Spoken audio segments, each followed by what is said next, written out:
make sure you document your time spent on this meeting. Sonia Kelly with PAG. Jamie Brown with PAG. Catherine Skinner with Pima County Transportation. Paul Casertano with Pima County Transportation. Natalie Shep with Pima County Environmental Quality. James Tao, PAG RTA. Jeremy Moore, ADOT. Lance Peterson, PAG. Jose Rodriguez, Town of Oro Valley. Sam Credio, City of Tucson, and let's go through the audience here. Maybe we'll start here on the right. Yep.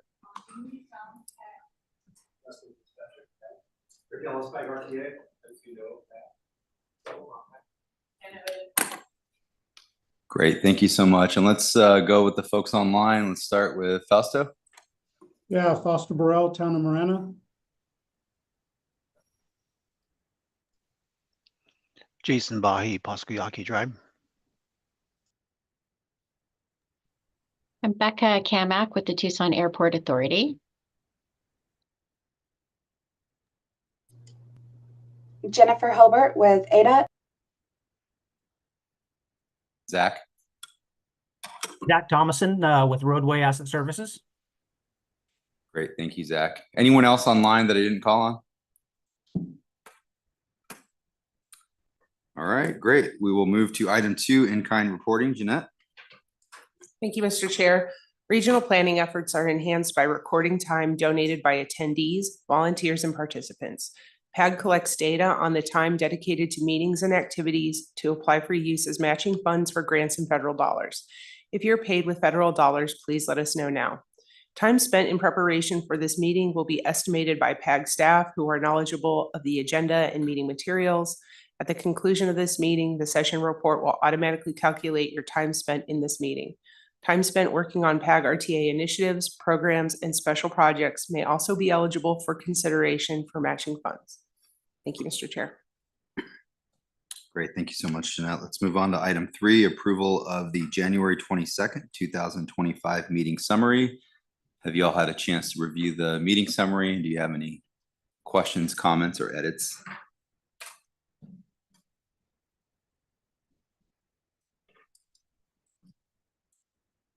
Okay, hearing none, is there a motion to approve the meeting summary for the January 22nd meeting? All right, so motion, is there a second? Motion and second. All those in, any discussion? All right, all those in favor signify by saying aye. Any opposed? Aye. Aye. Any opposed? I will abstain since I was not in attendance. All right, motion passes. Meeting summary approved for January 22nd. Let's move on to item 4, regional transportation revenues update. James Tao. Thank you, Mr. Chair, members of the TPC. If you turn to table 1 of the regional transportation revenues report, through December, PAG has collected about $16 million in regional HERF dollars, while the STBG apportionments for the fiscal year are projected at $21 million. In table 3 and figure 1 through December, more than $87 million in HERF and vehicle license tax was collected across the region. As mentioned, PAG collected about $16 million, while the remaining amount was distributed to jurisdictions. Regional HERF revenues show a more than 2% increase year over year and a nearly 4.5% increase compared with the 5-year average.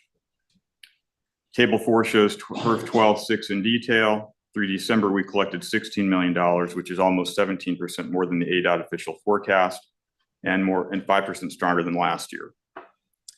Reporting of actuals was delayed in November and December of FY24, affecting year-to-year comparison at this stage of the fiscal year. Table 5 shows HERF 2.6 was stronger than expected collections, totaling nearly $3.6 million through December. And with table 6 through December, PAG had over $111 million in an interest-bearing account. Most of these dollars are spoken for. In table 7, we look at the city and town HERF distributions year to date. Table 8 shows the HERF 12.6 and 2.6 we've already seen. Additionally, we have Pima County HERF and Pima County vehicle license tax, the portion set aside for transportation use only. And table 9 has the previous 5 years and lets you see how much HERF your city or town received. Table 10 shows us gallons of gas sold in Pima County through various fiscal years. Keep in mind that the amounts shown are for the same year-to-date period during the previous 4 fiscal years. We normally like to see about 13%, and through December, we were just under 13% for the fiscal year. And table 11, over 61 million has been collected in TPT through December, trending slightly lower than the adopted budget, while showing a slight increase from the same period last year. And that concludes my update. Thank you. Great, thank you so much, James. Before I open it up to my colleagues for questions, I did have a couple questions on tables 4 and 5, James. Okay. I don't know if maybe there's a typo for the FY24 actuals, but it looked like they went from 2.5 million down to 284,000, showing a 845% increase. I'm guessing there's a digit missing there. So we had actually, that was accurate for the reporting of that month. There was a lag in the reporting. I believe ADOT was implementing a new system. So the aggregate total was accurate for the year. But as you can see in January, there's a spike, and I believe that is making up for the lag in the previous 2 months. And then we had the same situation in February, and then you see another spike in March. So that's my understanding of why those numbers varied as they did. And we've tried to note it in the footnote, and we tried to make adjustments to the projections to take into account the issues with fiscal 24 reporting. Is that the same for table 5 as well? November, December? Yes. Okay, thank you. I may build on that, Mr. Chair, members of the committee. So about a year ago, we held off on providing the regional transportation revenues report for this very reason, because ADOT was switching systems and some of their reporting for 12.6 and 2.6 was incomplete or highly varied. So we resumed sharing this information, but the numbers, as James said, are actually accurate in terms of how it was reported. So we've moved in terms of showing the monthly projected value using a 3-year average so that it's not heavily distorted by the reporting from last year, which was, again, kind of erratic. Thank you. Got it. Thank you, Jamie. Other questions for James on this item? Captain? Thank you. Similar questions. I know I've brought it up before, but it looks like our collections are above even what we projected for 12.6. And so that would be in table 4, and then in table 6, the amount of money that our cash balance is now over 110 million. So in terms of the funding that is in excess of what we projected for this year, when do we anticipate that'll be programmed on projects? So, Mr. Chair, as I mentioned previously in a few meetings back, ideally, we would address that during the next TIP development cycle, unless there's an immediate need that we can't satisfy through some other means. And remind me when the next development cycle will begin, or when the next TIP would be adopted, because that's really when there'd be access to these funds. I defer to Mr. Brown. Mr. Chair, members of the committee, we anticipate commencing the next process this summer. We probably will release a memo in August timeframe, August, September. And so we anticipate regional council approval in May of next year.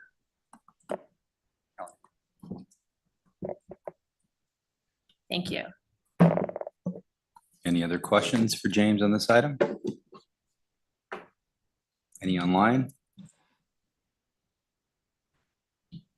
Okay, hearing none, let's move on to, thank you, James. Let's move on to item 5, pavement data collection update. Lance Peterson. And Lance, I think you have a guest online as well. I do. Thank you. I'm pleased to be here this morning to provide an update on our regional pavement data collection. And online, we have Zach Thomason from Roadway Asset Services, who was our contractor that did the collection. He has a brief PowerPoint to share with us. But before we get to the PowerPoint, I just wanted to let everyone know that we have shared the links to the Regional Pavement Management Task Force a couple of weeks ago. So Each jurisdiction should have access to the links to kind of look over the data. Check to see if there's anything that stands out as a question. And in that email also has my email as well as Jeff Booth with Roadway Asset Services. That questions can be sent in and they will work, well, both of us will work on providing answers. And if we can't figure it out, we'll get with Zach right there. And we'll get answers to everybody regarding their questions. I know the city of Tucson has provided some. And so we're currently working through some of those. And I guess we could go through the presentation and then see if we have any questions. So I will turn it over to you, Zach. All right. Thank you, Lance. First of all, thank you folks for having me here today. I wish I could have been there in person. Unfortunately, I am in the road traveling at an asphalt pavement conference this week, so I'm joining you virtually. Again, my name is Zach Thomason, Senior Vice President here with Roadway Asset Services. And today we're going to talk about the state of the roadways as they are today in PAG. So I'm going to advance slides here and make sure that functionality works. There we go. Let's first start with some basic system statistics and terminology just to make sure we're all on the same page.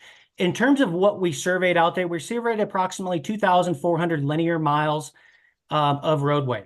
So a lot of roads. This is a large asset that you folks are staged with maintaining on a daily basis. We surveyed each of those roads once in each direction. So every roadway received 2 passes once in each direction.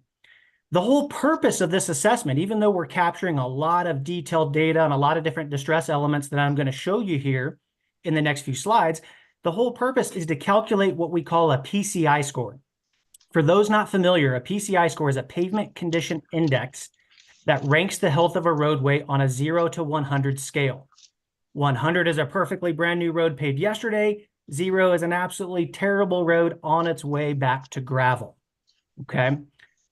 In terms of the condition data processing, we processed all of this data against the PAG GIS center lines. So we're going to talk about that here in the next few slides as well. But all of these bits of data and all of this detailed information was processed against the center lines that we received from PAG. And we also delivered what we call some detailed sample level data. And I'll show you why that's important and why that's valuable to folks in the next few slides too. Lastly is something called ASTM D6433. I may mention it once more, but I'll try to refrain. This is simply the rules that we adopted for collecting the pavement condition data in the field and calculating a PCI score.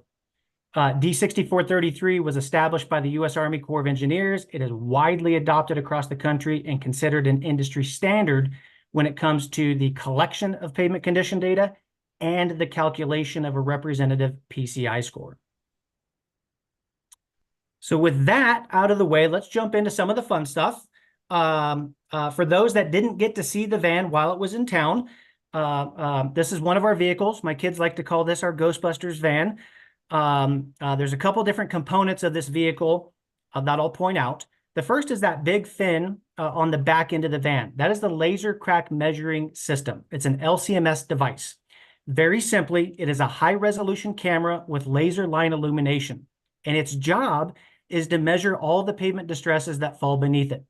So it is measuring the pavement cracks by width and depth. It is measuring the potholes.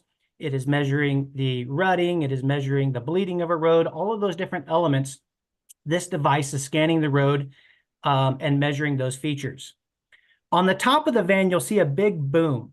And that is a 5-lens panoramic camera that we primarily use to capture and deliver right-of-way imagery. That is a deliverable for PAG as well. So PAG will be receiving all views of this imagery. The images are cut every 20 feet. They all have a corresponding XY coordinate, which means they could be plotted spatially if desired. This imagery could also be used in the future to extract any roadside feature that PAG desires. So whether it's a sign or sidewalk or curb and gutter or striping and markings or street lights or utility poles or whatever it is, the imagery that's been captured can be used for that as well. And then lastly, I'll point out on the front of the van there, you'll see a big bumper. that bumper contains 3 profilometers. They are line lasers. The line laser's job is simply to measure what we call longitudinal profile. It's roughness, the roughness of the road. It's the bump and chop that you feel as you drive down a roadway. So very important. We did report that information. Those lasers are certified and calibrated on an annual basis at the Texas Transportation Institute, as they have a test track specifically for profilometers. All right, next slide here. This just gives you an example of the right-of-way imagery. So you can see that panoramic view on top. And then on the bottom there, you can see the sliced views that we've post-processed every 20 feet. So each of those angles and each of those views that are processed every 20 feet are being delivered to PAG on a hard drive as well. In terms of what we did with the data, so after we collect all this information in the field, we then begin the post-processing exercise. We have to extract all of this information. And we use a piece of software called Road Trip. TRIP stands for Technical Rating Intelligence Program. Its job is to take all that downward imagery that you see there in the upper left-hand corner and to start quantifying all those different distress types that exist in the field. So I mentioned that the LCMS sensors were measuring all the cracks by width and depth. What Road Trip begins to do is it starts quantifying the distresses and classifying them. What types of cracks are they? Is it alligator and fatigue cracking? Is it block cracking? Is it longitudinal and transverse? It starts classifying all of those elements, and then it calculates an ASTM D6433 PCI score as a part of that process as well. So it's a very powerful piece of software that starts at the beginning, consumes all the information, and then calculates that PCI score that we're going to be talking about as a part of this presentation. One of the other things that we did as a part of this project is we conducted an on-site pilot field review. We actually do this on every single project that we perform across the country.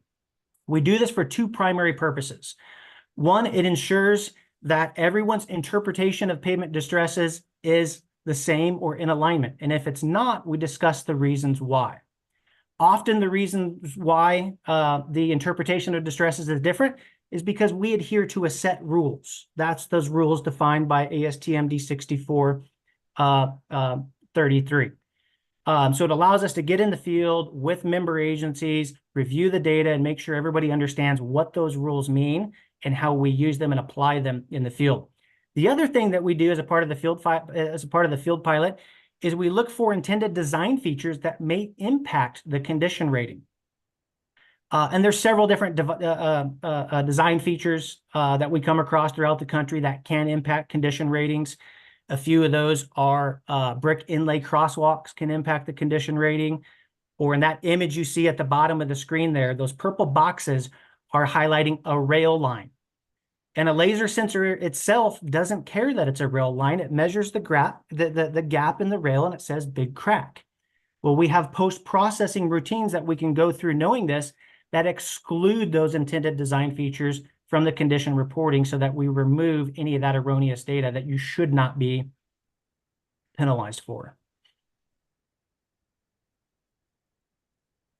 All right, so one of the first things that we did on the project, again, is we adopted the GIS center lines that were supplied by PAG. So again, all of the data that we've collected in the field is linked back to those center lines and post-processed against the PAG center lines. So all this image is showing you here, if you look really, really close, you can see a bunch of dots that are stacked on top of each other. That is all that 20-foot level detail information that's simply plotted on the map that gets linked back to the PAG GIS center lines.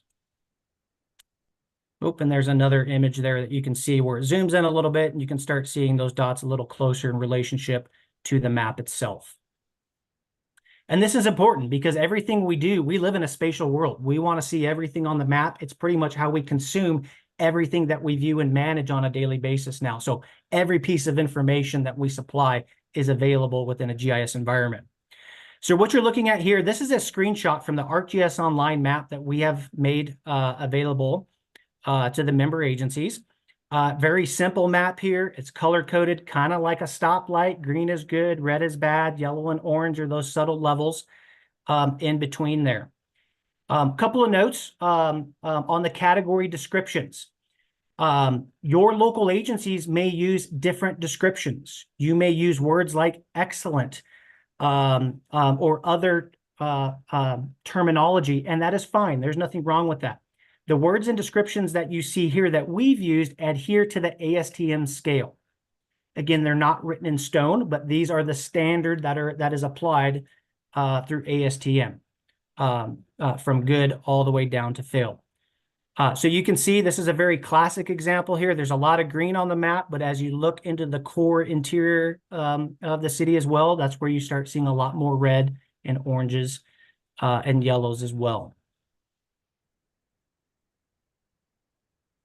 So as we transition, I'm going to zoom in a little bit on that map just so we can take a look at a sampling of that data, and that map is available. So now I've zoomed in, we see the same condition categories in the lower left-hand corner there, and we can really start seeing the data on a intersection to intersection basis on the map. Users that do have access to the map, they can click on the line features, they can see the PCI scores that are associated with each individual segment that is supplied there. And again, if you look in that upper right-hand image there, you can see in this particular screenshot where we have selected that line feature where we can now view a dialog box that will tell us the PCI score of that individual segment in the network. A couple other things. I mentioned this earlier, and I kind of glossed over it on purpose because I really wanted to talk about it here. We processed all the data against the PAG center lines. So this means from intersection to intersection, from the start of a GIS segment to the end of a GIS segment. Now, some of the center lines are really long, okay? There can be center lines that are 2, 4, 6, 8 miles long. There's actually one that's 17 miles long, okay? So when we link all of this data to the GIS center lines and process it, basically what happens is all of the data gets averaged. It's kind of like throwing it in a blender, hitting frappe, and you get this average PCI score. The problem with an average on a large segment is it may not be representative of the entire segment's condition. You know, there's a portion at the beginning of the segment that may be in terrible shape, where the remainder of the segment may be in good shape. Some of that gets washed out when we look at things from a high level and large segment review. So what we've done is we've supplied the data in smaller sample units. So I'm going to advance the slide here just so you can see the PCI. So again, this is North Kinney Road. And if you look at that orange segment there, hopefully it's coming through orange on your end. If you look at that, that is one entire segment from Gates Pass Road all the way up to where it meets the intersection of that green line. That's one segment alone. So that means we've processed the condition data. There is a PCI score, a single PCI score associated with that whole segment. But again, it doesn't give you a granular view of where the localized failures may be on that particular segment. So we've also supplied what we call our sample units. The sample units are about 200 feet long, and they are in accordance with ASTM D6433 in size. Okay, so that means every 200 feet, we've processed the data and calculated a PCI score.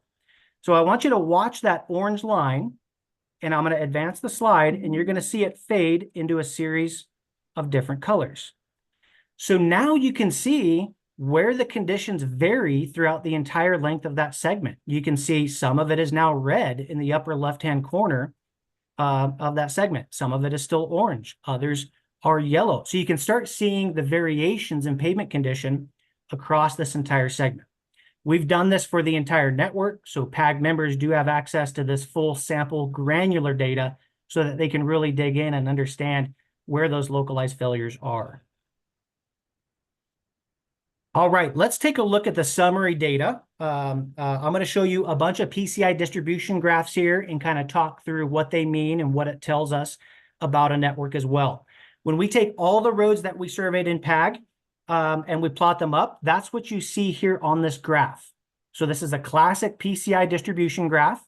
You have the same condition categories that I mentioned earlier on the x-axis, and you have the percent of the network in centerline miles on the y-axis.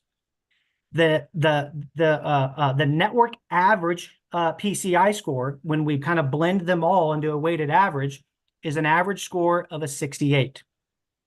Backlog sits at 15.1%. And let me define that. Backlog is basically all roads that fall below a PCI score of a 40 as we've defined it. So that means it's all the failed, serious, and very poor roads that you see there on that distribution graph.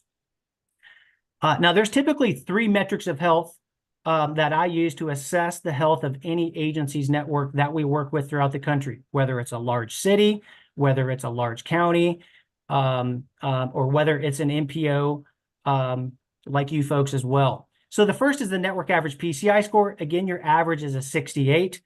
Again, don't get too hung up on the averages because it is just an average number. The typical average that we see for larger agencies right now typically lands between about a 65 and a 70, with a broad average across the country between a 65 and a 75. So PAG's within the average range, but kind of on the lower end of those averages. I've listed the average PCI scores on the roads surveyed for each member agency on this graph. I'm going to show you a distribution graph for each agency after this slide, so I won't go through each of those. Another metric of health that we look at is the percent of good roads. So typically the average that we see across the country is a minimum of 25% of a network falling into the good road category. Now, these are roads that fall above a PCI score of an 85. They're in like-new condition. They've probably got a smooth ride. Nobody's complaining about them. They're great roads. So as we can see here, the percent of roads that we surveyed for PAG falls at 28.6%, falls within that average norm. It's a good sampling of good roads. The last is the backlog, and I'm just going to spend a moment here just to kind of talk about it because it has large implications when it comes to funding and capital. So again, backlogs, all of those very poor, serious, and failed roads. It's your big ticket work. It's the expensive stuff. It's the full reconstruction and partial reconstruction work that has to be done throughout an agency. So again, right now, PAG's at about 15.1% backlog. So let me put that into context. On average, we see an average agency fall about in the 11 to 12% range in terms of backlog. A nice, healthy place to be for backlog is below 8%. That would be ideal from that perspective. So backlog is a little higher than we would typically like to see it. Typically, when I refer to backlog, 15% is what I would call a maximum ceiling, at least a maximum recommended ceiling, meaning as backlog exceeds 15%, it's very hard to control its growth without a large influx of capital or funding to start tackling some of that work as well. So anytime we do analysis scenarios, which were not a part of the scope of services for this, that can be done for any member agency that we've worked with. But anytime that we do analysis work for folks, we always want to focus on controlling backlog growth as well, not just average PCIs. We have to look at both average PCI and backlog. With that, I'm going to kind of scroll through the distribution graphs for some of the member agencies. I'm going to go through these fairly quickly, and then we can open it up to questions at the end as well. What you're seeing here is the distribution for the Pima County roads. One thing I'd like to remind everybody again here is these are the arterial and major collector roads. This does not represent the full condition of each of these member agencies. We did not survey residential roads or minor collectors. So this is but a sampling of their full network. So of that sample on the arterials and major collectors in Pima County, the network average PCI is a 75, and it's in pretty healthy shape. You can see a large sampling of good roads at 43%. You can see a fairly healthy sampling of roads in the fair and satisfactory category, which is great because the fair and satisfactory categories, those are optimal timing for preservation type treatments.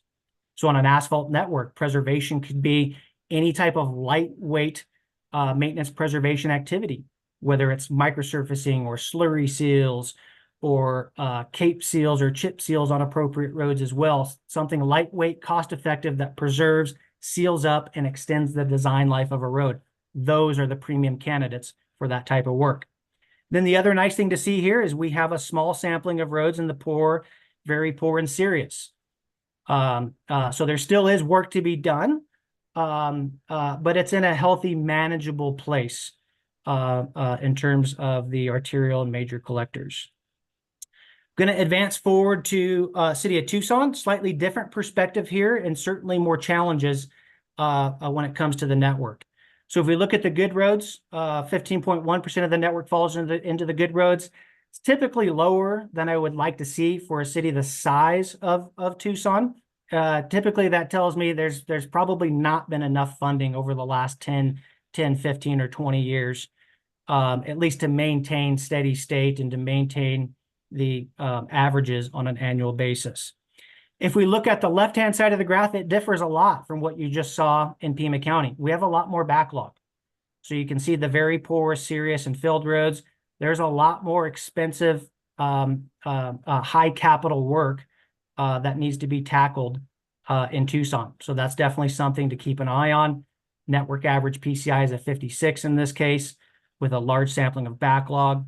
The other thing to note too, in this case, because backlog is high, I want to point out the poor roads. Folks often forget those, but they are at the steepest part of the pavement deterioration curve, which means they want nothing more than to deteriorate and fall into backlog as quickly as possible. So this is something to keep an eye on. These are going to be good candidates potentially for mill and overlay or partial reconstruction activities before they become full depth reconstruction and very, very expensive in the long haul as well. Moving on from there, we'll see South Tucson. South Tucson had an average PCI of a 47. Again, we're only talking about the arterial roads and major collectors that were a part of the PAG network.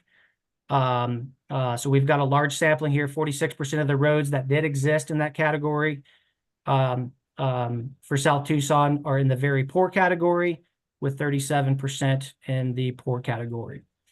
Specifically for the smaller agencies, I do want to mention this graph could look totally different when accounting for the local roadways and the minor collectors as well.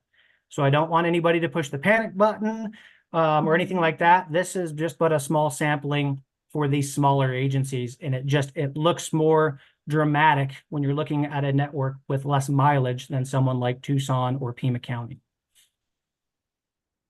When we look at Marana, so we can see a lot of good roads. We got almost 21% of the network in good condition and a lot of satisfactory and fair roads. So again, Marana, what they have here is an opportunity. They have a lot of good preservation candidates, which is lightweight, cost-effective treatments that I just explained prior to having to invest in higher capital projects. When we look at Oro Valley, very similar story here, 23% of the network in the good and a lot of satisfactory and fair roads, which are optimal for the pavement preservation, and an average PCI of a 77. All right, when we look at Sahuarita, average PCI is a 71. Again, not as many good roads as we would like to see, but we do have a fair sampling of roads in the satisfactory and fair. So again, they still fall into what most folks would consider that preservation range on that side. All right, when we look at some of the tribes here, we can see a network average PCI of a 76, great place to be. Good roads at 18%, a fair sampling of roads in the satisfactory category. And then we do have some roads down here in the poor category as well. And again, that poor category is the category just before it drops into that backlog that I mentioned earlier. Let's see here. Tohono O'odham, we've got an average PCI of a 73. Obviously, there's less roads to be surveyed out there. The roads that were surveyed, they all fell in the satisfactory category in terms of condition. And with that, I would be happy to answer any and all questions. Zach, great presentation. I'd like to open it up to my colleagues for questions. I know I have a few, mostly for Lance, but any questions on the material presented?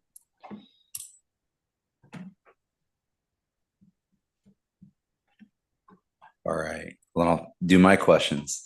Lance, this is a every 3 year cycle? Yes, every 3 years. Okay. What's gonna happen in the off years? Because I know there's a certain dollar allocation. When the city used to collect the data, there was work being done every year in this space. What's happening in, year 2 and 3 in between the collection cycle? So, and I think Jamie can keep me on track, but, so we've gone to the budget and the OWP is 450, and that'll just be every 3 years. So there won't be funding every year allocated. Did I say that right, Jamie? Yeah, so we're still working on the budget tables for the next OWP, but based on conversations with Lance and others, there's just the need for the funding, 450,000 every 3 years. So that's what we're looking at this time, but it's very early in that process. And Sam, we've found that the payment doesn't deteriorate that quickly to justify an every year collection. So, 2 to 3 points per year, it's pretty easy to kind of estimate that in the in-betweens if that needs to be done. But if we're finding something that the roadway does deteriorate faster than that, you're typically looking at something that's causing maybe a major drainage issue or something else that's really contributing to that. So we had looked at it and came up with every 3 years seems to be a pretty good time frame for us to run these. And is RAS on contract for the next cycle, or you'll have to put it back out to solicitation? RAS is on contract for the next cycle as well. So there would be opportunities in between for data collection if jurisdictions wanted to, because I think that was the way it was set up, right? To be able to piggyback if necessary. Yes, it is. It's set up there, and RAS has provided basically like a menu of items that they can provide to the local jurisdictions if there's a need, as far as, asset inventory. If you wanted your local roadways inventoried, those are all things that Zach and RAS can help with. They're on contract. Okay. Maybe this is probably something to come back to later, but if there's an opportunity to talk about how to use funding in the off years to help the jurisdictions collect additional pavement data, I'd be interested in having that conversation because I think there's value in that. Any other questions, Catherine? So one of the items that was brought up is the backlog and, trying to keep the backlog less than, I don't remember, 15%, 8%, I don't remember, but lower. And I'm wondering, how are we using that information to inform the amount of funding we're showing in the RMAP for pavement maintenance? Because I think the best value we can get out of doing intensive studies like this is to tie it into our long range plan of how we're going to tackle it as a region. So I'm just curious. I don't recall off the top of my head how much we put in the project list in the RMAP for pavement, but is it even in the ballpark of addressing the backlog? Mr. Chair, Catherine, yeah, so we just got this data. So it's hard because there's a lot of different factors with that. One being that the cost of pavement now versus what it's going to cost in 5, 10, 15, 20 years is hard to predict. Also, I don't know the number that we have in there. Hannah doesn't have it readily available. We can get that. But there's different levels in there. Most of what we're going to see in the RMAP is just for those sort of capital reconstruction, those big redo jobs, where we're ripping out the road and putting something new in there. RTA Next has also identified some potential to put that in RTA Next for funding. So it's difficult because we don't know at this moment what money will be available specific to pavement. And then of course we don't know the cost. So once we have that figure, once we know what money is available, we can start tackling that backlog, selecting which projects would go first and which would be eligible for funding. That would obviously be at a later date once we have money that's actually in hand. But I think like any maintenance situation. There's never going to be enough money to tackle all of it. So it'll be upon the decision makers at the time to decide, what do we tackle first? What's the biggest bang for the buck? And the phasing of which those things happen. So, yeah. Jose? Does RAS have capabilities to do like scenario building, figure out backlog projects, what would it cost to bring them up to a certain level? And that's what we know we're trying to check. Yeah. Yeah, and we, what would it cost? And then that's what we present to the council. that's right. They have the capabilities to do that. And Zach's still online, and I believe they do. They can build that scenario. Look, Zach, I don't know if you heard the question dealing with the backlog. No, I And couldn't hear the question. I'm sorry. I'm sorry. the question was basically dealing with the backlog and It's like scenario builder, Zach. What would it cost to bring those roads that are in failure condition? Obviously, they're gone. So obviously that's more like a reconstruction. But would you be able to come up with like a dollar amount? Okay, if you have all these roads out here that are poor or failing, what would it cost to bring them up? Because that's something that the jurisdiction would like to know. So that way we got to bring this to our Right. council members, say, we need more money in order to tackle this problem. Yeah, absolutely. Yeah, so we absolutely do those services. So we could do full pavement budgetary modeling analysis. We're actually just wrapping that up right now with Pima County too. So what that looks like when we start running budgetary models, we can run it against the entire data set. We can run it against each local jurisdiction's data set as well. And we run several different types of models. So we run a model that says, what is the funding required to maintain the network average PCI scores? So we kind of talked about that. Another model we run is, okay, we know what it takes to maintain PCI, but what does it take to maintain backlog? So if you're an agency that does have a healthy backlog, that's wonderful, great place to be. What's it take to maintain that? If you're an agency that's struggling with backlog, what does it take to get that under control? So all of those budgetary models are followed by the funding required to achieve that desired level of service, as well as a prioritized streets list that indicates the costs associated with each of those projects too. Work. So it sounds like that was not part of the scope for this data collection effort. But is there capacity within this contract in this year's budget to provide the jurisdictions with that data? And my understanding is basically what we were providing was similar to what the city had provided in the past. So it wasn't looked at as something that PAG would provide to the jurisdictions. I don't know if Jamie, if you have. Mr. Chair, members of the committee, I don't have anything to add. I think that what I've been hearing is that some time ago, the data collection was required to be submitted to HPMS by the local agencies, and that's shifted in the last 5 years, where ADOT is now fulfilling that requirement by collecting and reporting to HPMS. And so what we're collecting, I think, is in addition to that requirement. So I think given what we're kind of seeing at the federal level, there is some concern about any additional expenses related to this beyond what we're already providing. Lance, do you have any more to add to that? That's what I'm hearing.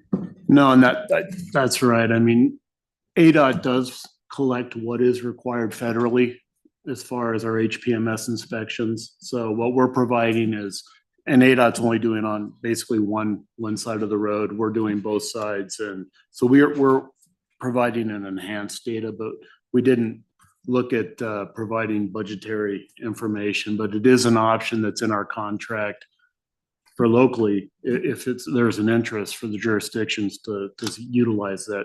Zach's group can provide that. So who would make the call to add that to this contract? I mean, it sounds like there's interest. Jose has interest. I know we've done some of that work in-house, and it seems like it'd be a value. Who makes the call to add that to the scope? Well, it'd be good information for the RMAP. And I think at least from one point of this is what we're looking at for our entire network. Yeah. And I know, I mean, the current RMAP, maybe it's too late to make the changes, but if we're gonna do this survey again in 3 years, is that the right time to feed into the next RMAP? Because I think we need to start getting these things in some sort of cadence where they actually build for an overall transportation program for this region. Agreed. Yeah. Mr. Chair, yeah, that's a good point. We hadn't collected pavement data since the city stopped doing it in, I think 19 was the last time. So when the city had the program, they collected a portion of the network every year because they were running the van. So as Lance mentioned, we're going to be starting to collect this on a 3-year cycle. So that'll be good because we'll be able to see a profile moving forward. Ideally, yes, I mean, that's going to be built into the RMAP. The timing on this one is just off because getting the data right here as we're wrapping up the cycle. There is some analysis in the RMAP that you guys will see here in the next coming months that show, kind of the profile of pavement spending, what every jurisdiction is doing. We're going to try to get this pavement information in there just so we can, see the outcomes. But like I said, we're still in the QA/QC process. So ideally, yeah, everything that we're collecting now and potentially in the next cycle would be utilized in the next RMAP. So, Mr. Chair, I'll just maybe remind the committee that we have kind of had presentations on and agreed to continuing the performance targets associated with RMAP. And one of those performance targets is having the federal aid network pavement condition of poor and failed roadways under 20% of your total inventory. And so for us to say we don't really know what that investment needs to look like is a bit concerning.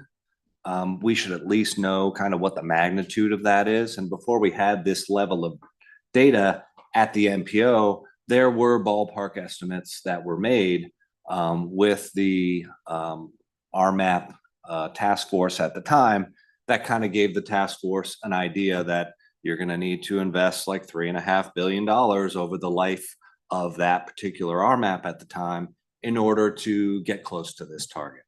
And so that information was really valuable to the task force in helping them decipher where they should invest a limited amount of dollars.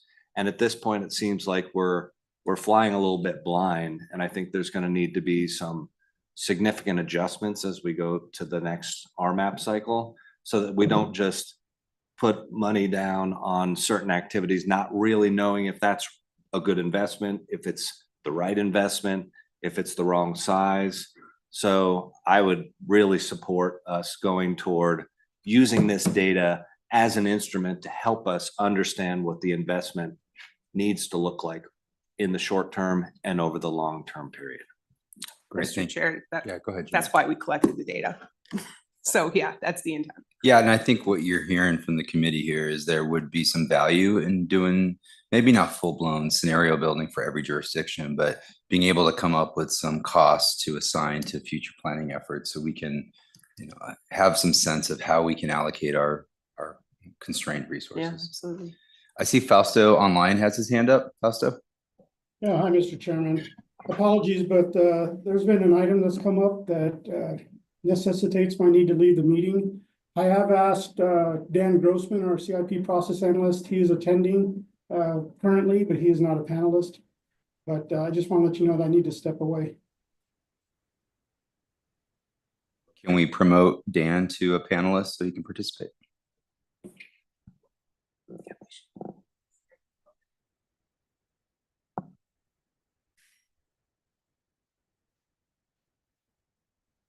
Any other questions for Zach or Lance? To summarize some of the comments we heard, they're great data. Thank you for sharing.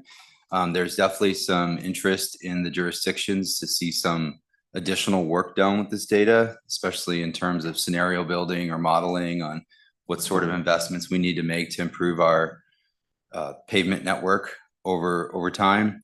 And I think that it just underscores what some of us have been saying through the RTA Next planning process, that there needs to be some dedicated investment for pavement across the community. So Thank you very much for the presentation, and we'll go on to the next item. Lance, anything else? Yeah, real quick, Mr. Chair, I just forgot to mention that we are scheduling our Regional Pavement Management Task Force for the end of March, just to give everybody an opportunity to utilize the links, take a look at their data and see if they have any questions to provide. So I think our tentative schedule for that is March 26th. So Great. Thank you very much, Lance. Thank you, Zach. We'll go ahead on to item 6, household travel study and assessment update.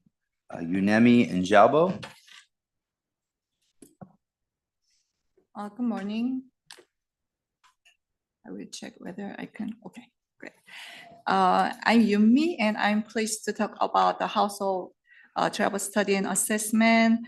And I'm going to present a progress report on our status, including the preparation of a household travel survey, data collection, and the next steps. So PAC Household Travel Study and Assessment is a 14-month project from May 2024 to June 2025. And as a team, ITIS Institute prepares and administrates a household travel survey, and WSP performs tasks related to travel behavior analysis and air quality impact analysis. And PAC staff were involved in every step of the project, from survey design to advertisement plans for their survey. And we are now conducting a main survey. It is task 5, recruit and survey, and data collection will be continued until April. And prior to the main survey, we put efforts into survey design and a pilot test. How to design a survey is very important because it impacts on the quality of collected data sets. So we prepared a sampling plan, recruitment methods, survey questionnaire, and the survey instruments for task 3. And for a pilot survey, which is task 4, a total of 100,000 postcards were sent to randomly selected residential addresses.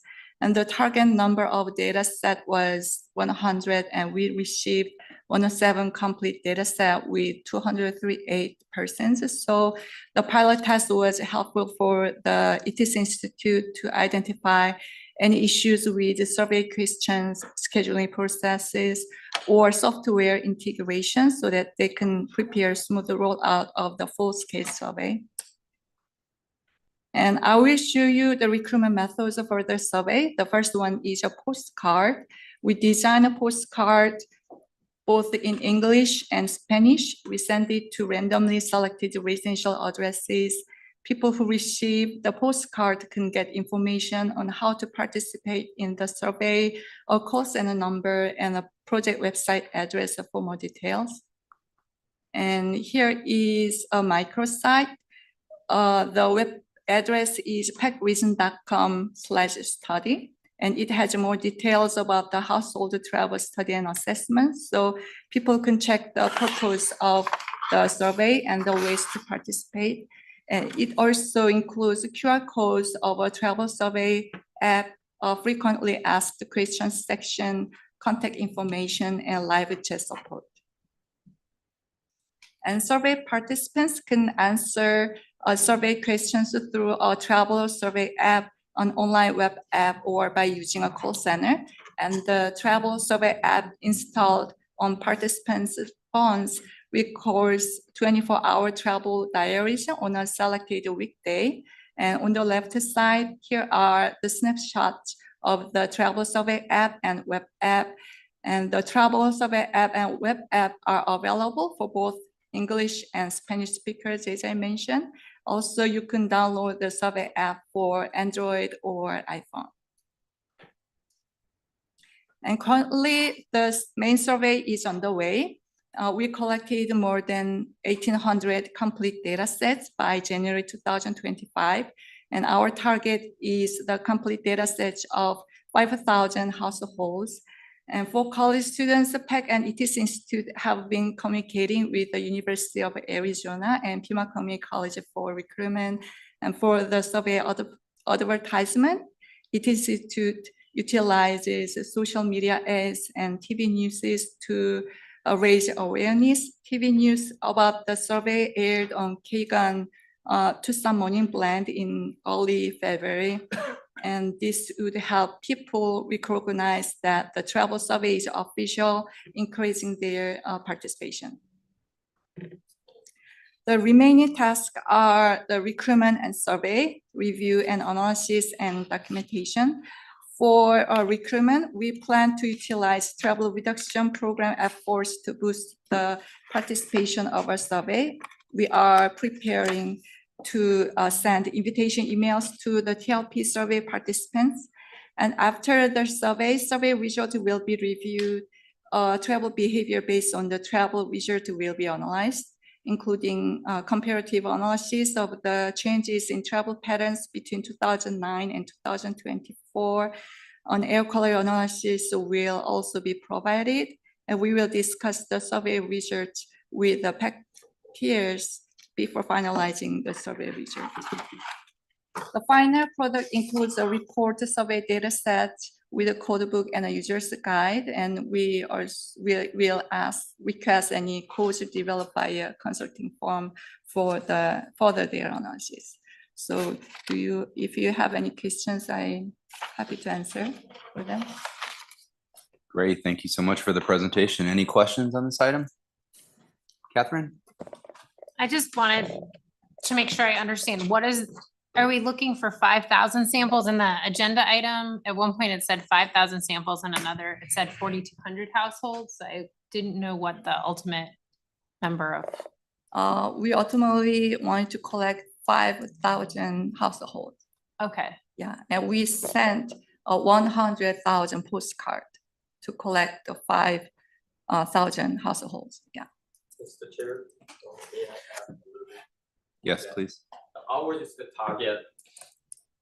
Our ultimate target is 5,000. Among those, and 800 is allocated for 20 users, 20 passengers, and the university and college students. So separate. So our household level is the random sample target is 4,200, and on top of that is the 800 added, and all together we supposed to have 5,000 also samples. Thank you. That's helpful clarification. I have one other question. I believe this was the CRP funded item, around $1 million. Are there any concerns given changes in federal funding and CRP in general being a more green focused funding source on whether this program is going to be paused for reimbursement or anything else? Mr. Chair. And Jamie can help me if, yeah, this is a concern that we've had on several of our funding sources over the past few weeks. We have no indication that this funding is on pause or on hold or is going to be swept away. It is obligated. We're in the process of spending it. We have a contract. So what we've been told is that money that's under contract is probably safe. And we've been in touch with our partners at FHWA and ADOT, consistently over the past several weeks, just to make sure that, we are going to be reimbursed for these things. So we don't have any indication that any of our CRP funded projects are going to be in jeopardy of not being funded at this time. But if any of that changes, of course, we'll have to keep the regional council, in the loop on those situations. But yeah, we haven't been instructed to put anything on hold either. So. Great. Good question. Thank you, Jeanette. Natalie? Would you be able to describe in a little more detail or in some detail what the air quality analysis will include? Actually, we basically analyze how air quality has been changed between 2009 and 2025 related to the travel behavior. And we added additional, the 7 questions related to air quality. And we think there will be better air quality if people use more transit active transportation modes instead of the automobile. So we added that question, and because we can think if we will use more transit or active transportation, it will positively impact on air quality. And we also thorough design, the telework question related to air quality. So if people work remotely, and then it will less a trip on the roads. So we ask question whether they feel comfortable when if the person are allowed to work remotely. So an intuitively question. So, and I think there's a couple of more, but actually those question survey designs related to air quality analysis are done by the WSP. So you can check more details in a report. Actually, they started work on it, but yeah, not yet. Okay, so I guess I'm just wondering from an air quality perspective, are you going to be doing an analysis on the criteria of pollutants, greenhouse gases? I'm curious what you're going to be quantifying related to air quality and climate change related to the data that you are collecting.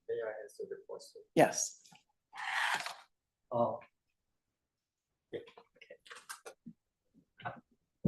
Thank you. I think that's one of the big questions we have so far. And in terms of the air quality analysis, and we discussed several options and using the model and the MOVES model, some other the tools together. But we are trying to just evaluate as in terms of like a VMT related and the factor, like as it's a greenhouse gas emission, which areas are actually just prone to supposed to be reduced, and the greenhouse gas emission, also just including the changes between like 2009 through 2024. Those behavior changes and how much is just the VMTs improved, and then just also identifying those areas. And we may just focus on just to improve the greenhouse gas. Okay, so you're just going to be focusing on greenhouse gases, not criteria air pollutants? Oh, no, actually, but well, sometimes something like just a survey and a measure, and we trying to, but if needed, maybe we can incorporate into the model. That's the calibration work needed based on the survey questions. That could be the portion, and like just a forecast year, the changes and the options, and we have another model and regarding the exploratory tool that could just answer and for the improvement in future and regarding and any just the changes in future. Okay, I just want to suggest that maybe you bring some of this to the air quality subcommittee of the EPAC committee, because there's been no discussion of this whatsoever at air quality subcommittee. So would that be possible that we could actually have a meeting and discuss this? Oh, I may just talk to the upper management team, and well, if it's doable, yeah, we can just try to just bring in this discussion. It seems like it's appropriate for that committee. Thank you. Yeah. Thank you, Natalie. Any other questions on this item? None online. Let's move to item 7 then, multimodal performance assessment project update. Who's going to give this presentation? Xiaobu, okay.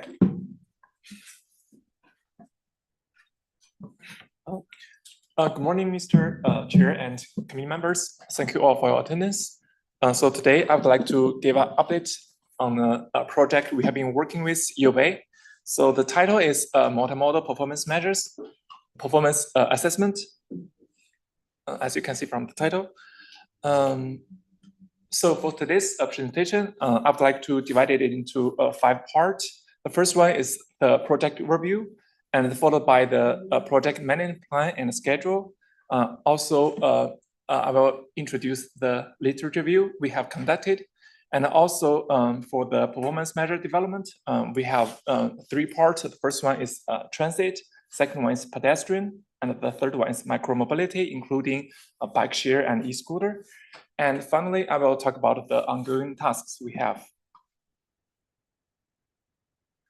So for the project review, this project aims to leverage existing data sources to obtain performance measures of multimodal transportation system to support RMAP, as well as improve regional transportation and air quality modeling. So specifically, we will use GTFS data, event-based data, and other traffic sensor data, as well as bike share and e-scooter data to come up with performance measures for transit, pedestrian, and also bike and e-scooter. Finally, we will have a platform to realize all of these performance measures. So for the project management plan and schedule, we split it into 11 tasks. So we did literature review, and we have been working with U of A on collecting and identify data for transit, for pedestrian, and for micromobility. And we also conducted a performance measure identification and extraction for transit, pedestrian, and micromobility. And currently, we have been working on task 9 to task 11. Task 9 is acceptance criteria development. Task 10 is a platform development for region-wide multimodal performance. And task 11 is the documentation of what we have for this project. So let's start with the literature review. So we have been working with U of A on the literature review part. And in the literature review, we have identified multimodal data sources we have for this project. And we also identified the performance measures that will be used for transit, pedestrian, and micromobility. And we also try to explore the application of the multimodal performance measures to assist with travel behavior related performance measures and air quality related performance measures. And let's move to the performance measure development for transit. So as you can see from this table, we came up with 6 performance measures like speed, in-vehicle travel time reliability, average headways, headway irregularity, and headway reliability, as well as on-time performance. So the data we use to all this performance measure development is the general transit feed specification data, GTFS data. And let me show you the one example of the speed performance measures. So from this plot, you can see the speed variation for different route over different hour of the day. So this is the median speed by route and hour of the day. So from this plot, we can see the variation of speeds, and we can also figure out which route has the lowest speed and which route has the highest speed. So for the performance measure development for pedestrian, we have 3 performance measures. They are pedestrian volume, pedestrian delay, and pedestrian level of service. And the data we used for this, all these 3 performance measures are the max view data and my vision data. And I also used the pedestrian volume estimation as an example. So from this 4 plots, you can see they are the model developed by U of A estimating pedestrian volume based on different features, and we also collected around 1,060 data point.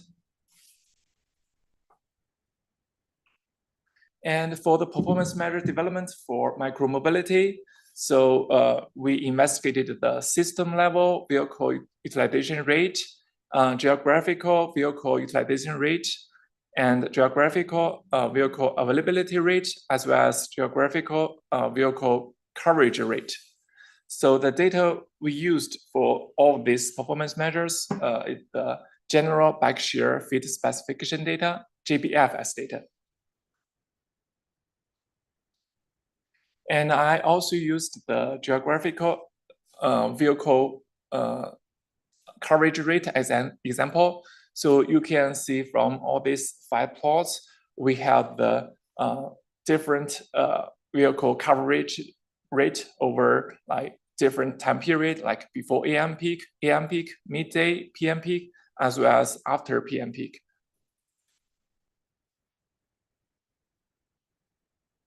And for the ongoing tasks, currently we are doing the acceptance criteria development. And also we are working with UVA on developing the platform for region-wide multimodal performance visualization. So which includes estimate and analysis of region-wide multimodal performance measures, and also estimate regional-wide air quality-related performance measures, as well as realize all of these performance measures for multimodal transportation systems. Any questions? Great, thank you for the presentation. Questions? Natalie? So I'm just trying, I don't understand how the data are collected. I don't know those things. So are the data being collected from like the scooter businesses and e-bikes and or various things? Like I don't understand where the data are actually coming from. I think for the like for pedestrians, for example, how are you collecting data on pedestrians? Yes, for example, as you mentioned, that for the e-scooter and bike share data, we collected it from the GBFS data. So this is stored in the, we collected it from C2 Tucson. Yeah, we collected it from C2 Tucson. We have the server and we built API to collect the data in real time. And we analyzed the data with UVA. It's the data collection part. I'm still not grasping. Maybe you can explain that. Yeah, I think we have on our bike share program and scooters, we have that data, either it's on the bicycle or scooters themselves or the app. And it sounds like we shared that data with PAG and then they're using it, they're processing it on their side. Okay, so you're just analyzing the services. So this is missing those who are riding their bikes or riding their own scooters, those kinds of things. And then the pedestrian part, I'm still not understanding either. Yeah, I'll defer to them. Yeah, yes. Yeah. I think that's a really good question again.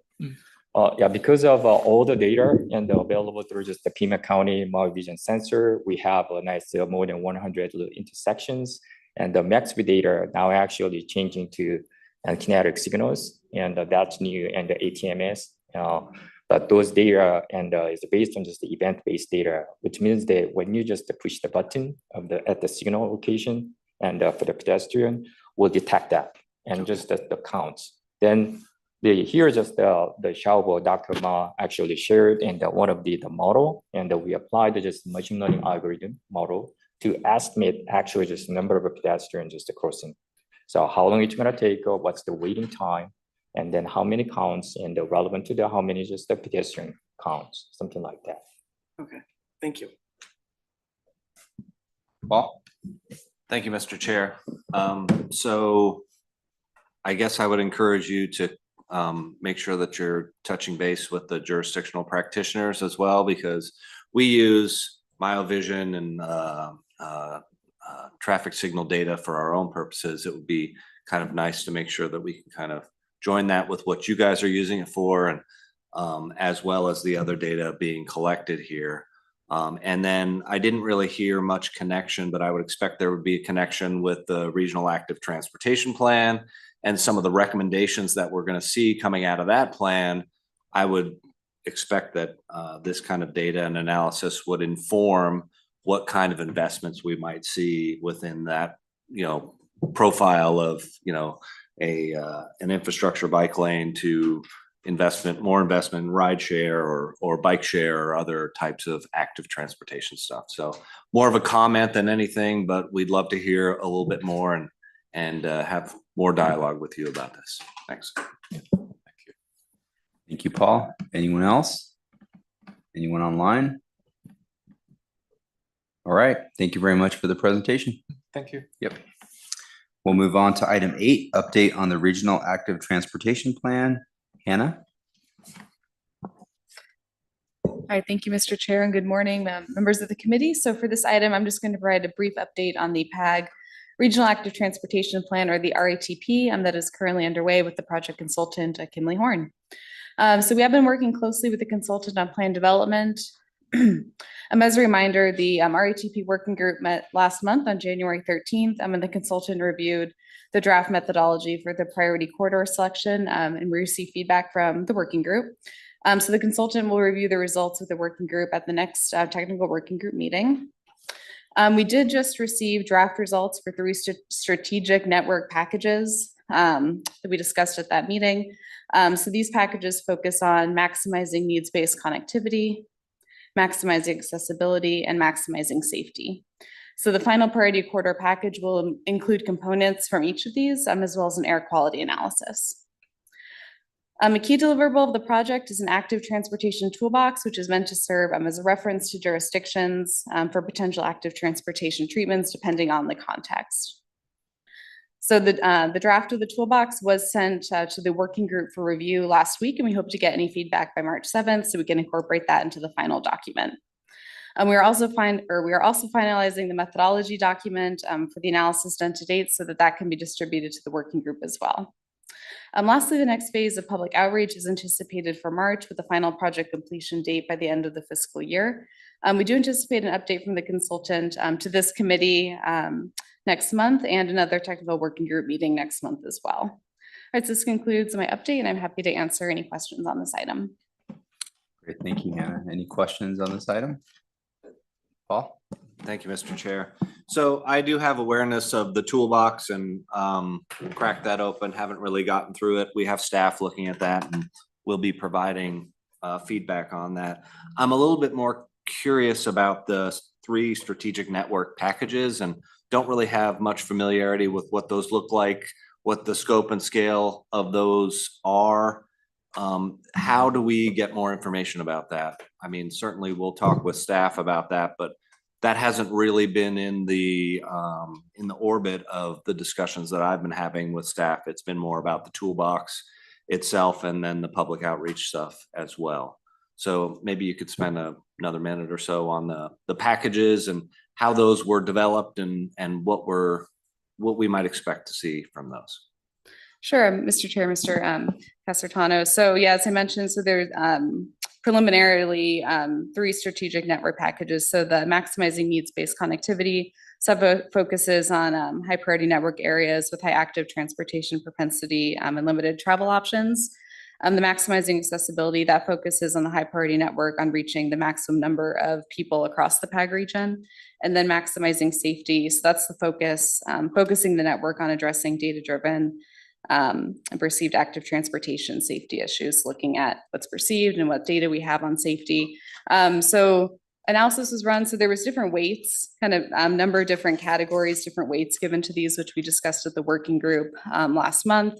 And so we have those preliminary results that they're reviewing internally right now. So the final high priority corridor network is going to incorporate elements from all of those 3 networks. So it might be where there's really high safety issues and more accessibility issues, we might incorporate that into a final package. And there is a methodology document that we can, that we did receive, an updated one that we can distribute.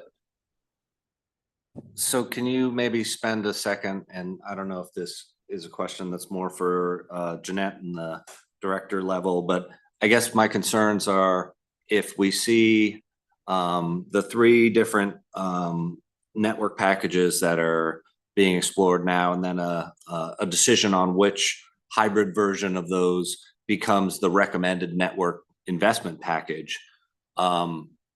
I want to make sure that we have kind of ample time to digest that and understand what that might mean for us as practitioners who have responsibilities for putting a lot of these features and infrastructure out there and maintaining them as they go along. So do we have a sense of what use the compilation of a network investment package will foresee? Will that be something that will go, the recommendation would be to automatically put that into an RMAP, and might it be tied to, TIP project and funding qualification as we emerge out of a new era, out of the confines of RTA funding for RTA projects. I guess I'm a little concerned if we're going to be bound by the decisions that seem to be being made about the recommended investments of active transportation and available funding that might be available in the future. So just a word of caution, I guess, and more to come, I'm sure. I can address that, Mr. Chair. All right, thank you, Mr. Chair. Thanks, Paul. Yeah, so as Hannah mentioned, the scenarios are based off many number of factors, and how those factors are weighted kind of define those packages. So we did walk through all of that with the working group in detail and provided that information. We did get some feedback on those percentages and how those are weighted. I know the folks from the city of Tucson had some good input on that. And Kimley Horn then took that feedback and they're running these scenarios. Those will be presented to the working group again, and then ultimately back to this committee. The final outcomes of the RATP will show those scenarios, and it'll say, you know, these are the 3 scenarios, they're based on these factors. And then from there, the decision makers can say, okay, we're going to focus on this package, this scenario. So ideally, what's going to happen is the working group with their technical expertise are feeding into those scenarios and why they want to weight things a certain way, or if they think that certain factors don't make sense, or they do, they're going to develop those percentages. We'll bring it to this group, that a recommendation will be made. And then ultimately the regional council will take that information and say, okay, we want to focus in this direction. That they might adopt the plan and not make that recommendation yet, but they'll have all those scenarios in place. So when we are doing project selection, they can say, we're going to do active transportation projects focusing on safety. We'll know what that package looks like. If they decide we're going to do it on travel times, we can do that. So the consultant team is looking at all these factors that we can continuously track over time. And then those package scenarios will be available. But ideally, and what we've been focusing on right now is making sure that those packages and those factors that are going into that are understood and very transparent and clear to all of our working group members. So that's what we've been asking the working group to do, dive into that, dive into the materials that Kimley Horn's providing. And then in our next working group meeting to, dive into the results and make sure that it's understood, everyone understands those factors, how they're measured, what data sources are available. And that way we know what those recommendations are based upon. And of course, that'll come back to this committee when we're ready to present. Next month, Kimley Horn will be here to present that directly. So, make sure you're talking to your working group members and you're ready to ask those questions if they've come about. They're actually going to be here in the room presenting. So it's a great opportunity to ask some of those more technical questions. Great. Thank you, Mr. Chair. Great. Thank you, Jeanette. Any other questions for Hannah before we move on? All right, hearing none, let's move on to item 9, 2055 RMAP update. Is this going to be you, Hannah, or Jeanette? You? All right. Take it away. Thank you again, Mr. Chair. So for this agenda item, I'm going to provide just a brief update on the 2055 RMAP currently under development. So as a follow-up to the last meeting, we did have a request for the addition of the Moore Road TI project from the town of Marana due to some grant funds that are being pursued. So this project was previously on the reserve list, but it has been moved to the in-plan list and still falls within the fiscal constraint, which again is approximately $16.2 billion. So this was a significant addition that does require us to rerun our modeling efforts, including modeling for air quality conformity, because this project is within the RETO area. So we've been working closely with the town of Marana to verify all details of this project for the modeling effort to ensure that everything is accurate. And so because of this addition, it does push the anticipated completion date for the RMAP from May to July, and that's due to that additional time needed for modeling. So I know Mr. Burrell had to step away, but I wanted to give Mr. Dan Grossman if there's anything additional that you would like to add about the Moore Road TI project. Thank you, and no, I do not.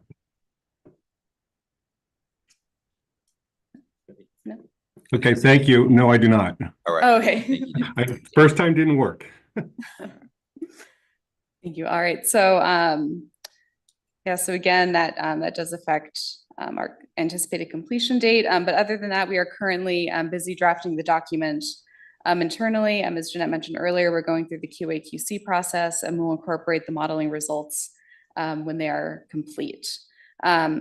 And we would like to have an RMAP working group next month to review some initial results as they're available. And we do anticipate having a preliminary draft document to share with this committee hopefully in April. So this concludes my brief update. I'm happy to answer any questions. And Dr. Hunsu No, PAG Data Science Administrator, is also here to provide a brief update on the work from the data science team related to the RMAP. Thank you, Hannah. Catherine? Thanks, Mr. Chair. I have a couple of questions. So first, you mentioned that it was still within the fiscal constraint. So when you say that we had that much cushion, no other projects were reduced in order to accommodate more, or what does that mean specifically? Mr. Chair, sorry, Hannah. Yeah, it meant that we did have cushion in that number when we approved the project list, and it was able to absorb this project cost. I'm frustrated, I guess, that a project's added so late in the game, and because we talked so much about process and timeline and the need to do the modeling, and now there's going to be at least 2-month delay in having this document because of this last minute addition. And so I just want to put it out there. That seems unfortunate that that's the case. There wasn't the same public process in terms of this committee acted on a project list, did a lot of work to get a fiscally constrained project list, and then to have something added at the last minute, I think is unfortunate. I might say improper as well. I don't know if that was opened up to any other jurisdictions to add a project if you're working on something and it's not here yet. I'd like to ask, I know we don't have the air quality, we don't have that analysis done. We're not able to do typical tip amendments right now because of that. So is this delay in having the RMAP, does that mean we won't be able to process tip amendments until that July date, or how does that affect that side of it? Who wants to answer that? Mr. Jamie? Chair, members of the committee, Ms. Skinner. My understanding is, yes, we have some restrictions in place for the types of amendments we can process until a new air quality conformity finding is issued by FHWA. And I believe that's contingent on approval of the RMAP. And I'm looking at Dustin just to see if I'm correct. Thank you. So I'll say that that's really, that provides a real pinch to the type of adjustments we can do right now. I mean, we're all working within the constraints of what's happening with the federal government, with our funding and whatnot. But having a 2-month delay in how we can do tip amendments for major projects is pretty significant. And I dare say something that, I'm going to brief my leadership on, but it seems like it was done without a lot of input from the other bodies that have been, guiding this process and approving it. Thank you, Catherine. And I don't want to belabor the point here, but this did catch me by surprise. I know this group did a lot of work to approve a project list. With all due respect to Marana, I understand they're trying to get this project into the RMAP, but we worked really hard to approve a project list, and then to just have this sort of, just included in the memo as an information only item. It does feel like there should have been a little more discussion with TPC on how does this fit into the overall plan? What do those delays look like? What are the impacts? Having an opportunity to even weigh in if this is a project that should move forward. I'm also really concerned about the delay in the timeline of the RMAP. I know a lot of things are wrapped up in RMAP right now. I know that the city was pushing to do an amendment for a project to the existing RMAP, and it was decided to just roll it into this RMAP update.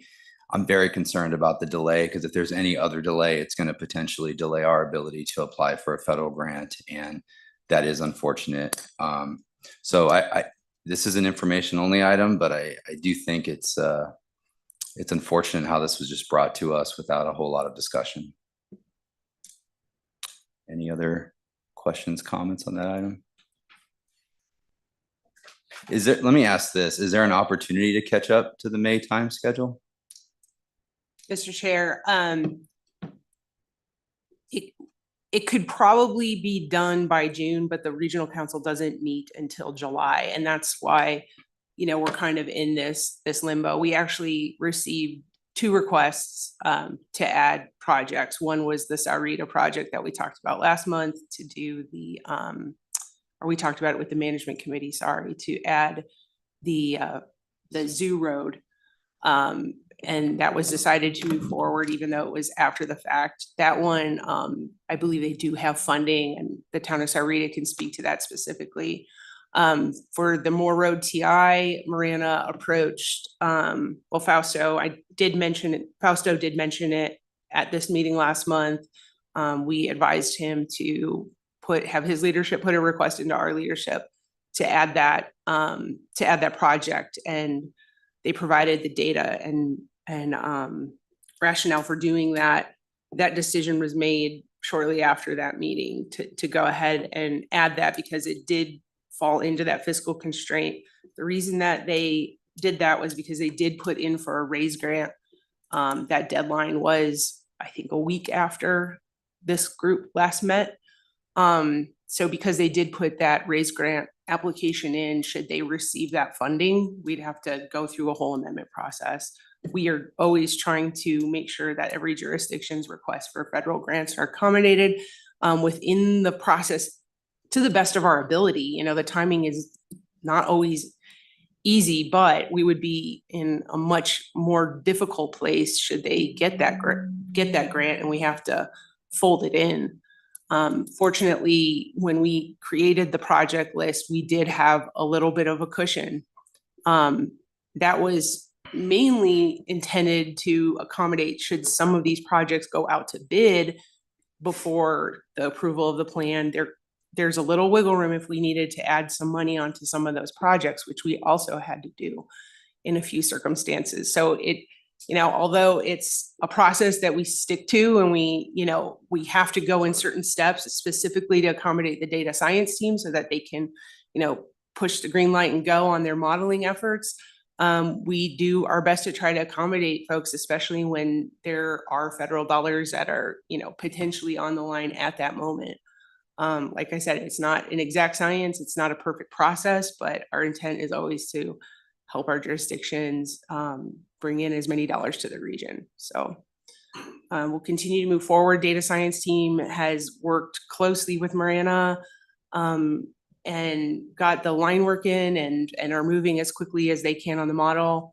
Hunsu can give a brief update on where things stand with the PopTech meeting and the land use model. There's some work that needs to be finalized on that. So they're kind of doing both of those at the same time to move this along as quickly as we can. But a lot of things are also subject to when our regional council does meet. But our intent is to have it done as soon as we possibly can. Thanks, Jeanette. So what I'll add then, this has been an update on every TPC for the last several months, that for next month, you provide some of the data on what is that cushion reduced to now? Yeah. How much is that? What does that look like? What are the impacts of that? Is there an opportunity for other jurisdictions to add projects? Mr. Chair, yeah. At this time, no, because we'd have to start the modeling work again. So every time we initiate a redo of the model runs, then we're, kicking it out approximately a month. Okay. And I say a month and Hunsu's back there sweating, like saying, no, it's more like 6 weeks, but it does pinch them, and it's not simply just adding to it. You have to redo it. So Understood. So the message from here on out is no other projects can move to in plan. Even if next month there's another grant that comes out and another jurisdiction wants to apply for that grant, it's not in plan. We're pencils down now. Mr. Chair, I would agree with that, but that decision is not ultimately up to me. Okay. If we're told to get a project in there, then, we'll adjust. All right. Jose? How difficult is it to do amendments? We used to do amendments all the time. Yeah. Remember seeing that difference? Yeah, Mr. Chair, Mr. Rodriguez. Similar to tip amendments, there's different levels of an amendment, you know, adding a small project or moving a project from the reserve list in if it doesn't have air quality impact, if it's not in the Rito PM area, it's not a big deal. Adding a large project that's gonna trigger air quality modeling requirements, the more road TI, you know, is in the Rito PM 10 area. So those are larger amendments. Those require redoing all the project costs in the entire RMAP, relooking at fiscal constraint, updating our revenue projections, going through the process of adjusting the project list, bringing that through the committee process, as well as extensive public outreach. So if we're going back out to the public, it's going to take a few months to do that. So ultimately, you know, should we proceed with a large scale amendment, also, you know, up to management committee, regional council to go forward with that. So it's doable. We might be in a position where we have to do that depending on the outcome of the RTA next vote. Ideally, RMAP will be approved a few months before that decision, but we might be in a situation where we have to make amendments based on that. And we'll accommodate those as necessary. But yeah, there's two processes: small projects, and then also, you know, larger scale amendments. Definitely, absolutely. And just to give you a sense, Jose, when the city requested an amendment to the current RMAP for the bus rapid transit project, the PAD quoted us a 9 to 12 month process to amend the existing RMAP. That was the determination, is that it was a major project being added to the RMAP. Your mic's off. Yeah.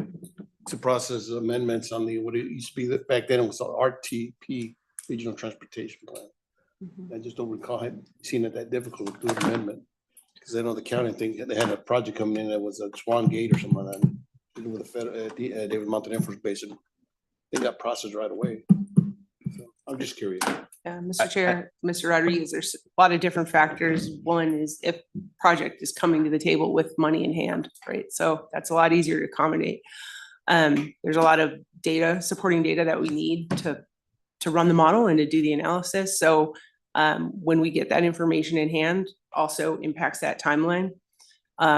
This situation too, we're in the process of completing the RMAP. We're in the last 6 to 9 months of the RMAP. So our data science team is limited to how many folks they have and the time that they can run the analysis. So there's a lot of factors that come into play when deciding whether to, you know, pull the trigger and go with a large scale amendment or not. But yeah, it's a lot of work. Paul? Mr. Chair, I would just, you know, emphasize that the real key here is to coordinate closely with our federal highway office here in Arizona, because the steps to process long-range plan amendment have been a bit unclear from what PAG has told the city and other requesters. So I think the real key is to coordinate with Carla Petty and her staff at the Arizona Division of Federal Highway so that we can all clearly understand, is it really a 9 to 12 month process? Do we really need to revisit cost estimation for every single project in the long range plan if we're adding another project? These are some of the things that we heard when the request was made, and it was unclear whether that was absolutely the way it needed to happen or not. So I think the earlier we can get the federal highway folks involved in the contemplation of what an amendment looks like, the better off we'll be in being able to step through that process. Thank you, Paul. Any other questions for Jeanette or Hannah on this item? Oh, one more Yes, just point of information on this one. Do keep your eyes open for our MAP working group meeting. That'll be really important. And Hannah and I will do what we can to make sure everybody's there. But at that point, that's where we're going to be looking at the results of the modeling and the performance measure. So that'll be a good meeting to tune into, and we appreciate your participation. It's going to probably be in mid to late March, but we're also trying to work around spring breaks. So, you know, and make sure that, you know, we do get not just a quorum, but a good representation of the folks that understand the work that goes into that. Great. Thank you, Jeanette. All right. Thank you, Hannah. Hearing nothing else on this item, we will move to item 10, future agenda items. I do want to note from while I wasn't here, I saw it on the meeting summary that Natalie had requested an item on greenhouse gas emissions and climate planning be included on a future agenda. So I would like that reflected in the meeting summary for this meeting. Was there anything else to that, Natalie, that you wanted? Okay. Also, I wanted to ask, and I think I know the answer, but I wanted to ask, when are officer elections? Is it following the March 3rd regional council meeting? Mr. Chair, yes, that's correct. Okay, so that we should expect to see that on the next agenda? Yeah, if the regional council meets and elects their new chairs, then that'll be an agenda item. Great. So all of you TPC members who want this illustrious chair position, please get your campaign speeches ready for the next meeting. Any other future agenda items that we'd like to include? Paul? Mr. Chair, one that has come to mind, just, I'm not sure how it is supposed to go through TPC, but there's been lots of discussion in the past. And given the recent news about the intermittent meetings of regional council, I'm wondering how, when, if we're going to hear any information about the work program coming up that's supposed to start July 1, given that we're approaching a March meeting for the first regional council meeting. And then we know that there's going to be a July meeting. There may be one in between that. From my perspective, it sounded like regional council wanted more committee contemplation or involvement in the knowledge of how the work program is being put together. And it's getting a little late in the hour. Right. So an agenda item to review the OWP, upcoming OWP. All right. I think last year that was sent out as an email and then asked for comments. It would be nice for us to have a discussion on it in an open forum. Thank you, Paul. Any others? Any online? All right, hearing none, we'll move to item 11, adjournment. We stand adjourned. Thank you, everyone. Have a great rest of your week. You too. You too.